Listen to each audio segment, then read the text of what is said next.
Bab 21. Yang bukan apa-apa. Mereka kini sudah mulai bekerja di tempat yang secara pribadi tidak mereka suka. Tapi sebagai dokter yang profesional, tentu saja mereka tidak menolak. Dokter Agam.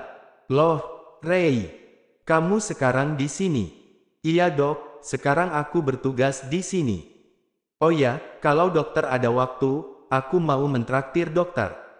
Sekarang aku sudah punya cukup uang untuk mentraktir dokter. Baiklah, tapi tidak perlu di tempat yang mahal, Ray. Ray mengangguk. Boleh aku minta nomor ponsel dokter? Kantin kalau dokter ada waktu, bisa menghubungi aku. Wajah Ray memerah, ini pertama kalinya bagi dia meminta nomor ponsel seorang pria secara pribadi. Di ujung sana, Naya, Monique, Leta dan Zilda tersenyum. Gercep juga tuh, Ray. Godain, yuk. Jangan bikin kacau deh, Zil. Zilda hanya terkekeh saja, mana mungkin dia mau mengacau saat sahabatnya itu lagi PDKT. Di ujung yang lain, Marva merasa tidak suka. Dia baru saja mengunjungi temannya yang sedang dirawat di rumah sakit ini. Marva tahu mereka tidak lagi memiliki hubungan apa-apa, dan Ray berhak dekat dengan siapapun. Marva langsung pergi dari tempat itu, sebelum hatinya kembali terbakar. Di dalam mobil, dia menghembuskan nafas perlahan. Mencoba menetralkan perasaannya. Saat pertama kali tahu dan melihat Ray yang kembali ke negara ini, tentu saja dia sangat senang. Dia bisa sering bertemu dengan perempuan itu dengan alasan yang bisa dibuat-buat, dengan menggunakan alasan si kembar, misalnya. Posisi dia dengan Ardi tentu saja berbeda jauh. Kadang dia ingin tukaran masalah, tapi tidak mungkin juga. Belum tentu juga dia akan sekuat Ardi jika menghadapi masalah seperti itu. Ya begitulah manusia. Sering merasa masalahnya lebih berat dan besar dari orang lain, tapi jika ada di posisi orang itu, belum tentu juga sanggup menjalaninya. Jika Ray yang menjadi Viola, atau Viola yang menjadi Ray, belum tentu mereka akan kuat. Semua tergantung dengan kedewasaan masing-masing, dan memang sudah jalan hidupnya yang seperti itu. Tetap kuat atau menyerah. Marva melihat Miko yang mau memasuki rumah sakit. Mik, panggil Miko. Miko menoleh, dan menghela nafas saat melihat Marva. Cepat tua kamu kalau seperti ini terus, sindir Miko. Jangan libatkan aku. Aku tidak ada urusannya dengan kalian. Walau bagaimanapun, kita ini masih saudara. Aku sudah resign dari keluarga itu. Bisa-bisa aku yang stres kalau tetap bertahan di sana. Jangan begitu Mik, ingat kita tetap keluarga. Mau curhat apa, sih? Jangan mentang-mentang aku pengacara, jadi bisa dijadikan tempat curhat. Jangan-jangan kamu mau menggugat cerai Viola. Jangan bicara sembarangan, nanti kalau ada yang mendengar bisa jadi gosip. Kamu juga nanti yang repot. Aku memang sudah sangat repot dengan si Ardi yang selalu cemburu dengan semua kelebihan aku. Dasar, dia kan cemburu karena Freya. Dah buruan, mau cerita apa? Tapi bayar, ya. Perhitungan banget. Kalau enggak perhitungan, aku enggak kaya-kaya. Aku dibayar oleh klien, loh. Marva mendengkus, lalu mengajak Miko ke kafe. Aku mau menengok Freya dulu. Freya enggak sakit, buat apa ditengok?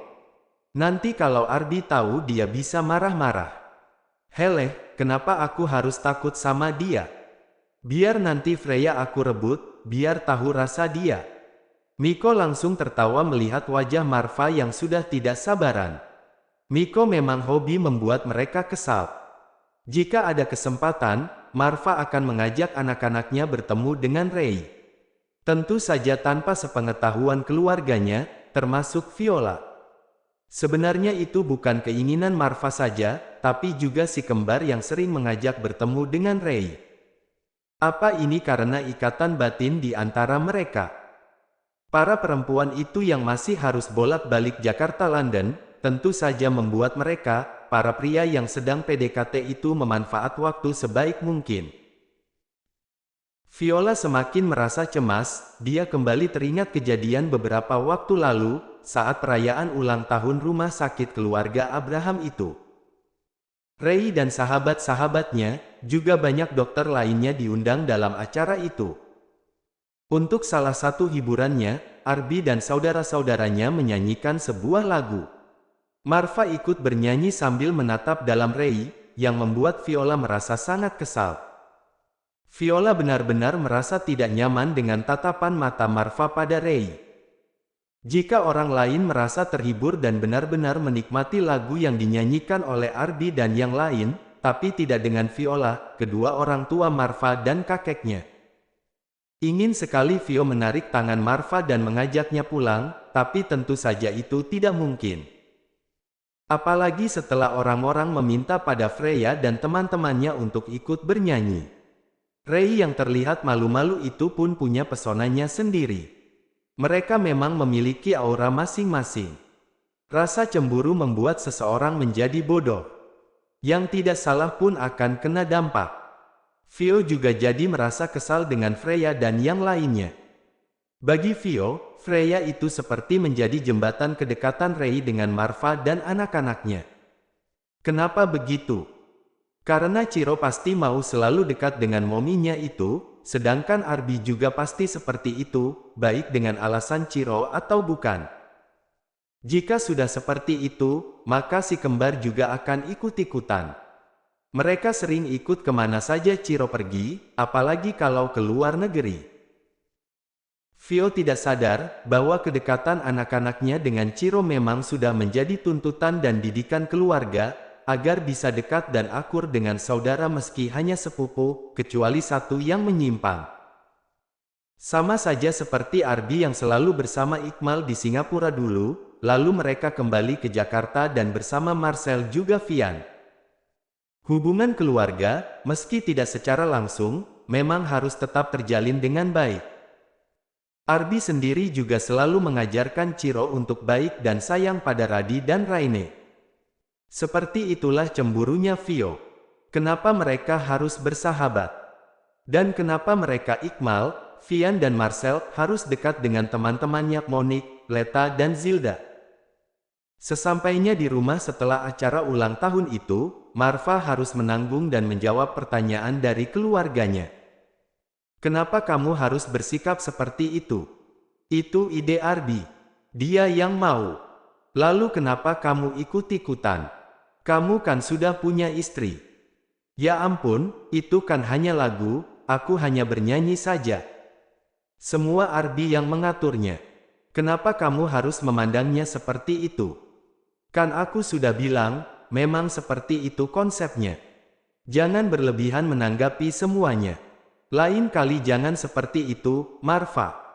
Kamu sudah memiliki istri, jadi harus menjaga nama baik keluarga. Aku dulu juga sudah punya istri, tapi disuruh menikah lagi. Sekarang hanya karena sebuah lagu dan membantu saudara, aku yang disalahkan. Sudahlah, aku lelah. Marva yang benar-benar merasa kesal, meninggalkan Viola dan kedua orang tuanya, juga kakeknya yang meski sudah tua, tapi masih terlihat gagah dan kuat. Marva tidur di kamar anak-anaknya, dan mengunci pintu itu, agar Viola tidak bisa masuk. Selama beberapa hari itu Marva mendiamkan Viola. Bicara hanya seperlunya saja. Dia akan tidur di kamar si kembar atau kamar yang dulu Ray tempati. Kesempatan itu juga Marva gunakan untuk mengajak anak-anaknya pergi dengan bebas, bertiga saja. Entah ke taman bermain, pantai atau mall. Karena para dokter itu juga masih sibuk Jakarta-London. Namun terjadi masalah. Freya yang ada di sana sedang mengalami masalah yang membuat keluarga Abraham dan Zanuar itu harus turun tangan. Tentu saja Ciro akan ikut kemana saja Arby pergi, dan si kembar juga tentunya minta ikut. Cukup lama mereka ada di negara itu, dan di sana juga ada Miko yang membantu. Jangan banyak pikiran, kamu juga harus istirahat. Marva melihat wajah Ray yang pucat dan lelah. Aku mau istirahat dulu. Ray ada di unit miliknya sendiri, karena ada keluarga Naya yang tinggal sementara waktu di tempat Freya. Ray tidur di kamarnya, sementara anak-anaknya tidur di sebelahnya. Pagi-pagi sekali Ray bangun, menyiapkan sarapan untuk mereka, dibantu oleh Monique, Zilda dan Leta. Banyak yang mereka buat, karena orangnya juga banyak. Untung saja ini hari Minggu. Terus Naya bagaimana? Tenang saja, dia pasti menang karena tidak bersalah. Jangan terlalu kamu risaukan. Aku yakin pada Naya. Semua orang berkumpul di ruang keluarga, menikmati sarapan mereka dengan santai tanpa harus duduk kaku di ruang makan. Ada yang sambil nonton TV, main ponsel, atau baca buku. Rain senang di sini. Kenapa? Karena Rain bosan kalau harus duduk di ruang makan terus, sama seperti di mansion Eyang. Gadis kecil itu makan sambil menggambar. Dia makan dengan rapi, tidak ada yang berantakan. Begitu juga dengan Radi yang makan sambil nonton. Kami sudah masak, kalian yang cuci piring. Ponsel Marva berdering, dilihatnya panggilan dari Viola. Dia langsung keluar dari apartemen dan mengangkat panggilan itu. Kapan kalian akan pulang? Belum tahu. Kenapa tidak pulang sekarang saja? Masalah Freya itu kan bukan urusan kamu. Dia juga masih punya keluarga yang akan membantu dia. Jangan mulai lagi, Vi. Bagaimanapun juga, Freya itu mominya Ciro, berarti keluarga kita juga. Tapi dia juga sudah berpisah dengan Erlangga. Jangan begitu, apa kamu tidak punya rasa empati sedikit saja? Tentu saja aku juga kasihan dengan dia, tapi aku tidak mau kalian lama-lama di sana karena di sana ada perempuan itu. Tuh kan, benar. Pasti dilanda cemburu. Jangan mulai lagi deh, Vi. Aku dan Ray tidak ada hubungan apa-apa, yang mengikat kami hanya si kembar. Itu pun mereka tidak tahu kalau Ray ibu kandung mereka. Aku tahu. Kalau sudah tahu, ya sudah diam saja. Marva langsung mematikan ponselnya, tidak ingin dihubungi oleh siapapun yang bisa merusak moodnya. Saat dia berbalik, ada Ray di belakangnya. Ray, biar aku jelaskan. Tidak perlu menjelaskan apa-apa. Kita memang tidak ada hubungan apa-apa kan? Justru aku senang kamu menjelaskannya kepada istri kamu itu. Aku tidak mau dia terus-menerus salah paham dan berpikir kalau aku mau merebut kamu. Kalau memang ada yang akan aku rebut, aku pasti lebih memilih merebut anak-anak aku, yang lebih jelas status mereka dalam kehidupan aku. Bukan kamu, yang buka siapa-siapa aku, selain ayah dari anak-anak aku. Di sana, Vio menghela nafas. Sebenarnya dia bukan tipe pencemburu dan curigaan, hanya saja dalam hati Ray, semuanya berbeda. Apa aku yang terlalu cemas? Baiklah, kalau nanti Marva dan anak-anak pulang, aku akan memperbaiki hubungan kami. Yang menjadi istri Marva adalah aku, bukan perempuan lain.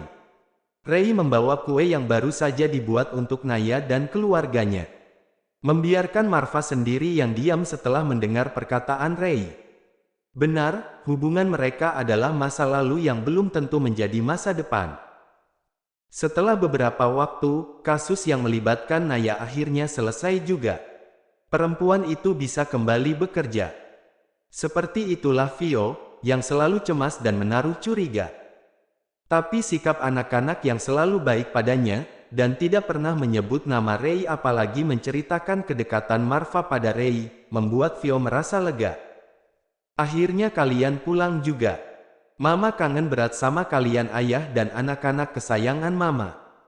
Vio memeluk Marva dan memeluk si kembar juga mencium wajah mereka, membuat si kembar tertawa geli. Aku mau minta maaf padamu. Aku tahu aku salah, dan terlalu curiga. Aku harap kamu mengerti kalau aku seperti itu karena terlalu takut kehilangan kamu. Sudah cukup bagiku merasakan diduakan, aku tidak mau itu sampai terulang lagi, apalagi kalau kita sampai berpisah. Iya, aku tahu. Aku juga minta maaf. Aku dan dia sudah tidak memiliki hubungan apa-apa.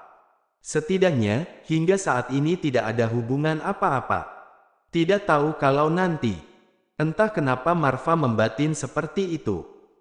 Dia hanya merasa, entah benar atau tidak, kalau hubungannya dengan Ray tidak bisa lurus begitu saja. Apa mungkin karena ada anak-anak di antara mereka?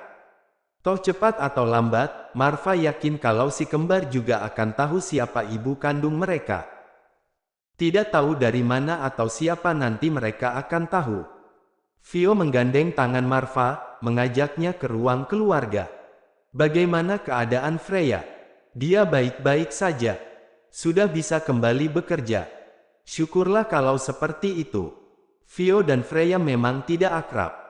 Mereka tidak punya kesempatan untuk saling mengenal apalagi menjadi dekat. Kalau saja hubungan Freya dengan Ardi berjalan dengan lancar, apa mungkin mereka akan menjadi saudara ipar yang akur? Apa mereka akan bersahabat? Siapa yang akan Freya dukung, Vio atau Ray? Masuk dalam lingkaran keluarga Arturo memang tidak mudah. Meskipun Ardi tidak menyandang nama Arturo, tapi dia tetap menjadi bagian dari keluarga ini, namanya tetap tercantum dalam salah satu pewaris. Hanya Marva yang menyandang nama Arturo, itulah sebabnya kakek Franz sangat menginginkan Marva memiliki anak, terutama kaki laki. Aku akan memanggil anak-anak, setelah itu kita makan. Aku sudah meminta koki untuk memasak makanan dan kue kesukaan kalian. Mereka sekeluarga makan dengan tenang. Menunjukkan sikap keluarga terpandang. Radi dan Raine jadi teringat saat mereka berada bersama dokter-dokter cantik itu. Sikap mereka tidak ada yang kaku. Mereka bahkan pernah melihat dokter Ray yang makan sambil duduk di lantai, begitu juga dengan dokter Naya. Saat Ciro tidak sengaja menyenggol sendok milik Naya hingga membuat makanan berantakan di lantai, dokter Naya tidak marah. Yang dipanggil dengan nama Miko itu juga, terlihat santai menikmati cemilan sambil duduk selonjoran di lantai, membuat bungkus makanan berantakan. Kalau di sini, apa-apa harus teratur. Kami juga mau main ke dapur dan membantu membuat kue. Vio terlihat ceria, membuat Marva menghela nafas. Dia beberapa kali menyuruh anak-anak untuk tambah makanan. Tidak bisa seperti ini terus. Pada akhirnya, pasti akan ada yang tersakiti. Entah itu Vio, Ray, anak-anak, atau diriku sendiri. Aku jadi iri dengan Ardi, Iqmal, Vian dan Marcel, bahkan aku iri dengan Miko. Dan disinilah akhirnya para dokter cantik itu. Kembali ada di bandara, pulang ke negara mereka. Melanjutkan pekerjaan mulia sebagai dokter. Flashback off. Ray tahu dia tidak punya kesempatan untuk menjemput anak-anaknya pulang dari sekolah, karena ada Vio sebagai ibu mereka. Tapi tidak apa. Anak-anaknya sehat dan masih bisa bertemu saja, dia sudah sangat bersyukur. Manusia pada dasarnya memang sering tidak merasa puas. Ingin lagi dan lagi, sudah diberi satu kesenangan, mau meminta yang lain. Karena teman-temannya sibuk, Ray akhirnya makan siang sendiri. Dia belum punya kesempatan untuk mentraktir dokter Agam, karena dokter itu juga masih sangat sibuk. Tangan Ray yang akan memasuki sebuah kafe tiba-tiba saja ditarik dan dibawa masuk ke dalam mobil. Kamu apa-apaan, sih? Kamu mau bawa aku kemana? Tanya Ray dengan ketus. Marva melihat Ray. Dulu gadis ini sangat lembut. Sebenarnya masih lembut, hanya saja kalau dengan Marva, dia jadi kesal sendiri. Memang hanya sekali itu saja Viola mendatanginya, tapi Ray sangat paham kalau apa yang ingin Vio katakan adalah agar jauh-jauh dari anak-anak dan suaminya. Dia bisa jauh dari Marva, tapi tidak dengan anak-anak. Ray memang menepati janji untuk tidak menemui anak-anaknya. Hanya saja dia ingin melihat mereka meski dari jauh. Kalaupun mereka bertemu, Marva kah yang membawa mereka? Jadi bukan salahnya, kan? Ke tempat anak-anak. Apa? Ayo kita jemput anak-anak. Sebentar lagi mereka pulang sekolah. Wajah Ray melembut, dan Marva tahu apa yang harus dia lakukan selanjutnya. Tidak ada pembicaraan di dalam mobil. Marva sendiri bingung harus bicara apa. Vio tidak menjemput anak-anak. Tidak, dia lagi keluar kota. Kembali hening, hingga mereka sampai di sekolahan. Ayah, Auntie, teriak si kembar. Sekarang sudah berani terang-terangan, ya, ucap Arby. Marva mendelik kesal pada Arby, sedangkan Ray hanya meringis. Arby melihat Ray, tapi tidak mengatakan apa-apa. Ray yang dilihat seperti itu, tentu saja merasa tidak nyaman. Mereka memang satu sekolah, bahkan satu kelas dulu, tapi tidak pernah bertegur sapa. Arby yang terlalu cuek dengan sekitar kecuali pada gadis-gadis biang rusuh dulu. Jangan melihatnya seperti itu, nanti dia bisa salah paham. Tenang saja, aku tidak tertarik denganmu sedikit pun. Hanya bebek Freya yang paling cantik. Ray yang tadinya tegang, langsung tertawa. Freya mungkin akan lembur, kamu bisa menjemputnya nanti malam. Cih, kamu sedang mencoba memikat hatiku, ya. Memikat hatimu. Tapi aku hanya menganggap kamu teman. Cek, bukan itu. Kamu sedang memikat hatiku, ya, biar mendapatkan restu agar bisa bersama Marva. Arby, seru Marva. Tenang saja. Aku juga tidak membela siapa-siapa. Kamu tetap ibu dari si kembar. Tapi aku saranin, kamu cari saja pria lain. Jangan main sama pria pelin-pelan seperti dirinya. Marva berdecak kesal, sedangkan Ray hanya tersenyum. Arby lalu mengajak Ciro yang tadi duduk di ayunan bersama si kembar pulang. Radi dan Raine menghampiri keduanya. Auntie menjemput kami. Iya, tidak apa, kan? Si kembar mengangguk, mereka langsung masuk ke dalam mobil. Kita makan siang dulu, ya. Marva lalu mengajak mereka ke restoran Jepang yang sudah dipesan Marva dengan ruangan privat, karena tidak mau ada yang melihat mereka. Sekarang hari Minggu, Marva mengajak anak-anaknya pergi pagi-pagi sekali. Kalian mau kemana? Tanya Vio. Jalan-jalan saja. Kamu mau ikut? Enggak deh. Yakin, enggak mau ikut? Tanya Marva. Iya. Aku mau istirahat saja, beberapa hari ini aku banyak pekerjaan, jadi mau istirahat saja seharian. Tidak apa-apa kan, anak-anak? Tidak apa-apa, Mama. Marva kemudian mengajak anak-anaknya pergi. Tidak ada tujuan khusus, tapi kemudian dia teringat akan Ray. Dengan cepat dia langsung mengambil keputusan untuk ke tempat perempuan yang menjadi ibu dari anak-anaknya itu. Mereka tiba di apartemen yang menjadi tempat tinggal Ray dan sahabat-sahabatnya. Dia lalu ke tempat Freya lebih dulu, karena cara tinggal para perempuan itu cukup unik dan tidak bisa ditebak, mereka bisa saja tinggal di unit manapun. Freya membuka pintu dan mendengkus melihat Marva. Ingin langsung dia usir tapi tidak mungkin karena ada si kembar. Ayo masuk, anak-anak. Freya tersenyum pada Radi dan Raine, namun cemberut saat melihat Marva. Radi dan Raine mau minum apa? Susu coklat atau putih? Susu coklat, Auntie. Aku kopi saja, Frey. Enggak ada yang menawarkan kamu.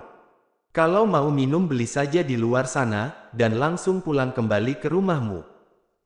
Marva menghela nafas, dia tahu Freya tidak suka padanya. Frey, tidak bisakah kamu tidak membenciku? Aku tidak benci, hanya saja aku memang tidak suka padamu. Frey, jangan seperti ini, bagaimanapun juga, kita ini keluarga. Aku enggak bangga tuh, jadi keluarga kamu. Frey, jangan begitu. Marva menggenggam kedua tangan Freya. Brak, lepas. Berani-beraninya kamu memegang tangan Momi Ciro. Duda bucin itu langsung menghempaskan tangan Marva dari Freya. Di belakang mereka, ada Monique, Leta, Zilda, Ray, Iqmal, Vian dan Marcel. Mereka melihat Marva yang memegang tangan Freya, lalu menggelengkan kepala. Cari masalah tuh, Marva. Ray yang melihat itu hanya meringis. Dia tidak cemburu sama sekali, hanya saja dia tahu bagaimana sikap Arby selama ini. Yang akan cemburu tanpa pandang bulu. Jangan sentuh Momi Ciro, dia bukan istri kamu. Kamu juga bukan istrinya. Arby menatap tajam Marva, lalu menarik tangan Freya dan mensucikan tangannya dengan sabun. Rei menahan tawa, dia semakin tahu bagaimana bucinnya Arby pada sahabatnya itu. Jika mengingat masa-masa SMA mereka, Rei benar-benar tidak menduga kalau Arby bisa seperti ini. Chiro dan si kembar yang melihat itu, hanya diam saja. Radi dan Raine meminum susu yang tadi dibuatkan oleh Freya, sedangkan Chiro membuat sendiri. Anak itu memang lebih dewasa dan mandiri dibandingkan si kembar. "Kalian dari mana?" tanya Marva. Yang perempuan diam saja, sedangkan yang pria menjawab dari rumah masing-masing. Hari libur para pria itu memang biasanya akan merusuh di tempat perempuan. Karena prinsip mereka, kejar terus. Sampai lelah, sampai dapat, atau sampai menyerah. Para perempuan mulai sibuk di dapur, ditemani oleh anak-anak yang ingin melihat apa yang dimasak. "Auntie, aku mau makan rendang," ucap Raine. "Aku mau makan ikan bakar," ucap Radi. "Echan mau makan apa?" tanya Freya. "Apapun yang Mommy masak, akan Echan makan dan habiskan." Yang lain tersenyum. Melihat Chiro yang sangat menyayangi Freya, membuat Rei senang. Dia juga berharap dan berdoa, semoga anak-anaknya juga akan menyayanginya jika nanti mereka tahu siapa ibu kandung mereka, dan tidak membencinya.